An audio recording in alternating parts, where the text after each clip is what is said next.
Halo teman-teman, kita ketemu lagi. Kali ini saya akan menjelaskan bagaimana cara mempersiapkan komputer untuk proyek-proyek yang berkenaan dengan PHP atau framework-framework yang dibangun di atas PHP. Misalkan Laravel, CodeIgniter, dan sebagainya. Yang pertama kali harus teman-teman punya yaitu si web servernya. Di sini saya akan menggunakan XAMPP. Caranya tinggal ketikkan aja download XAMPP. Nah, di sini kita klik. Di sini saya akan menginstal yang versi 8.1.2. Klik.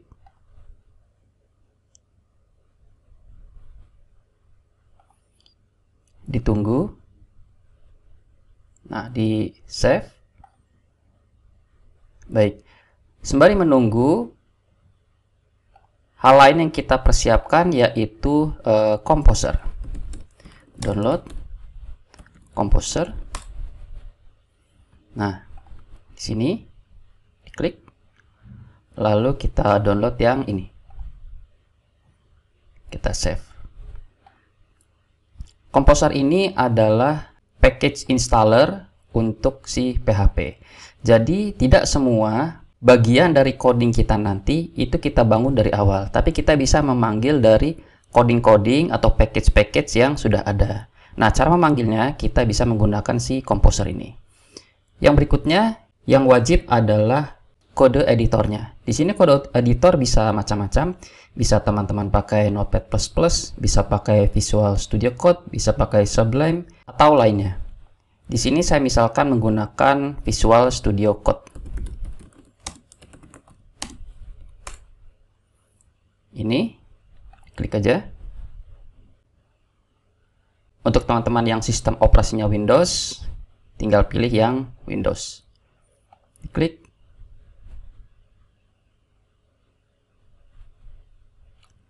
Lalu save. Lalu tunggu sampai ketiga installer tersebut terdownload di komputer. Nah, di sini kita sudah mendownload 3 buah installer, ada Visual Studio Code, Composer, dan XAMPP. Di sini teman-teman bisa mulai menginstall dari Visual Studio Code atau XAMPP. Yang diperhatikan adalah Composer ini tidak boleh diinstal sebelum XAMPP ini terinstall, gitu ya. Sekarang akan saya mulai dari XAMPP dulu. Kita klik.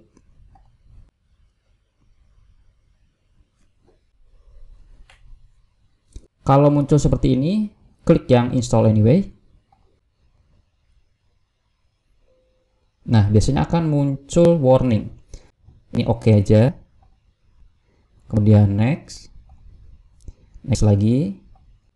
Nah, di sini ya. Khusus untuk penempatan XAMPP ini, untuk mencegah kemungkinan terjadi error di depannya, nah lebih baik teman-teman menginstalnya langsung di bawah drive. Misalkan pengen installnya di C XAMPP gitu ya. Atau kalau pengen installnya di D, ya D XAMPP. Kalau di E XAMPP gitu. Hindari menginstalnya di dalam folder tertentu. Misalkan C, program file XAMPP. Atau D, aplikasiku XAMPP. Itu kemungkinan bisa terjadi error ke depannya. Jadi lebih baik langsung di bawah drive-nya diinstalnya. Di sini saya biarkan aja di C sesuai defaultnya. Jadi saya akan install di C XAMPP. Kalau teman-teman mau installnya di D, boleh. Asalkan D XAMPP ya. Kemudian next. Next lagi. Centangnya dihilangkan aja. Next lagi. Next. Kemudian kita tunggu installnya. Nah, di sini sudah komplit terinstallnya. Di sini pastikan sudah tercentang ya, karena kita akan langsung coba cek XAMPP-nya. Kemudian kita klik finish. Nah, nanti akan keluar kontrol panel si XAMPP-nya. Oke, kemudian akan kita coba cek XAMPP kita sudah bisa jalan atau belum ya. Pertama kita coba Apache-nya dulu. Kita coba klik start ya. Nah, bisa pastikan di sini hijau atau tidak ya. Atau di sini keluar muncul tulisan merah atau tidak. Kalau misalkan tidak keluar seperti saya gini ya, dan di sini warnanya hijau, itu artinya udah jalan. Dan kita coba ketikkan di sini localhost lalu enter ya. Jika muncul seperti ini berarti sudah jalan. Kalau misalkan kadang-kadang di teman-teman munculnya malah Google gitu ya, nah itu berarti diketikkan harus lengkap http://localhost kayak gini. Habis itu enter. Nah, pastikan muncul seperti ini. Kadang-kadang ada teman-teman yang nggak bisa start, ya. Itu kemungkinan teman-teman pernah menginstal Apache atau server lain, sehingga Apache yang teman-teman install sekarang ini dia terblok gitu. Caranya adalah teman-teman keluarkan task manajernya, lalu coba cek di bagian service. Nah, di sini saya juga punya Apache yang lain nih. Ada tulisannya kan Apache, itu pastikan posisinya nanti teman-teman set di posisi stop kayak gini. Caranya tinggal klik kanan aja lalu pilih stop gitu, atau bisa juga dari web server atau web server Apache, nanti coba teman-teman cek ya.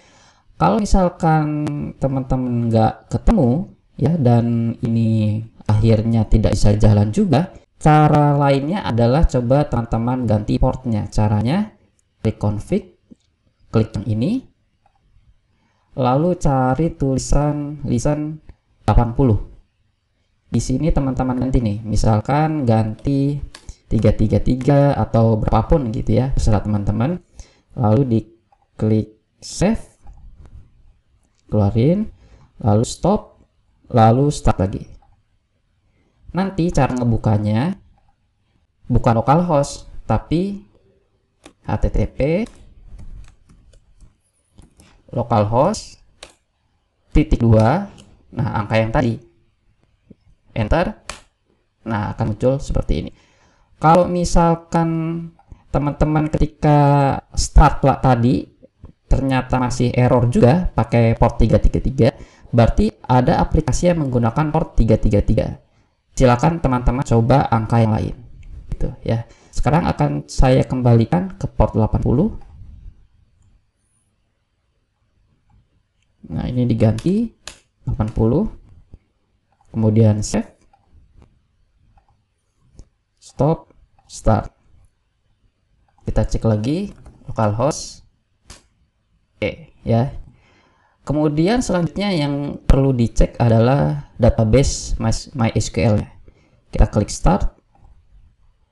Untuk mengeceknya, ketikkan localhost /php myadmin. Kalau teman-teman pakai port 333 berarti localhost /333 /php myadmin kayak gini ya. Nah, gini. Karena saya pakai port 80 jadi tidak perlu ditulis. Oke, setelah itu coba klik salah satu di sini, misalkan yang ini.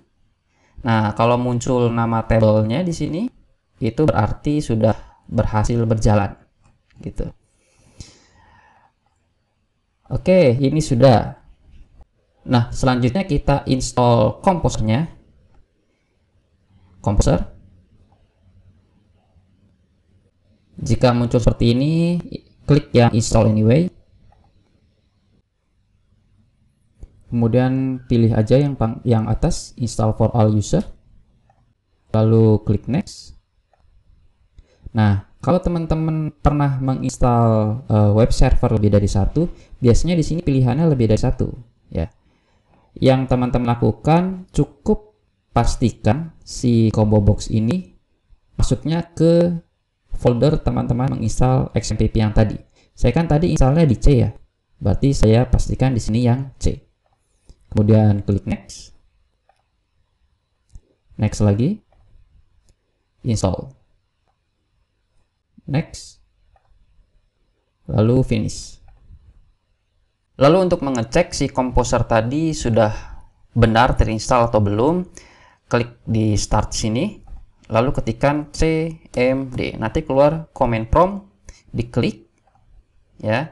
Lalu coba teman-teman ketikkan composer, enter. Nah, kalau bisa keluar seperti ini, berarti sudah benar installnya. Lalu ketikkan lagi php spasi min v, enter. Nah, pastikan juga keluar seperti ini.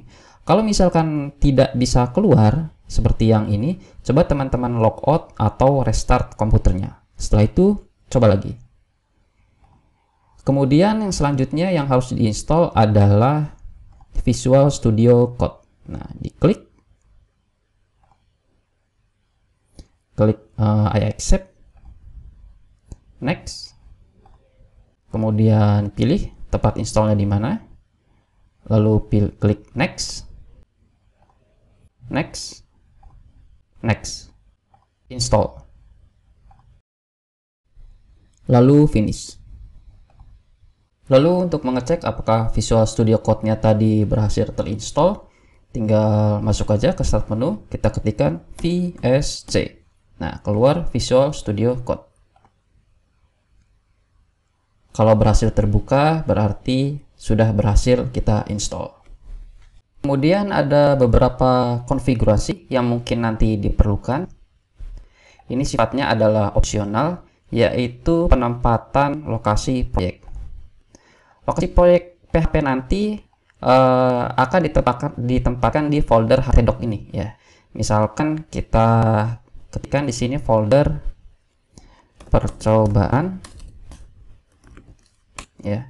Lalu kita buat satu buah file, misalkan tulis aja di sini misalkan tes, kita save ya.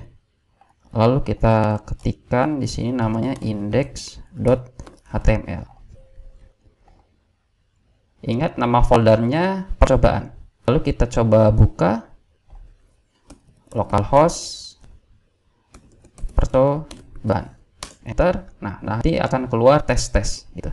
Jadi lokasi si proyeknya ada di dalam folder htdoc ini gitu ya. Ini file-file yang lain ini ya, yang bawaannya itu sebenarnya boleh dihapus. Kalau teman-teman hapus juga nggak masalah ya. Jadi misalkan teman-teman hanya fokus ke satu proyek, ya berarti ini bisa dihapus. Kemudian teman-teman buatnya ya di folder ini. Kita buat ya, tes. Jangan bingung, ini saya bukanya di Notepad++ ya. Tadi kan kita pakai Notepad, terus sebelumnya kita pakai Visual Studio Code, sama aja. Kemudian kita ubah namanya jadi index.html. Nah, lihat di sini langsung di bawah folder htdoc. Kalau langsung di bawah foldernya, ya kita cukup localhost aja. Kita enter. Nah, tes gitu ya. Oke. Tapi kadang-kadang teman-teman misalkan kepengen kalau data-data ditempatkan di folder khusus. Misalkan teman-teman pengen di sini ya, di C, ini ada folder khusus untuk project.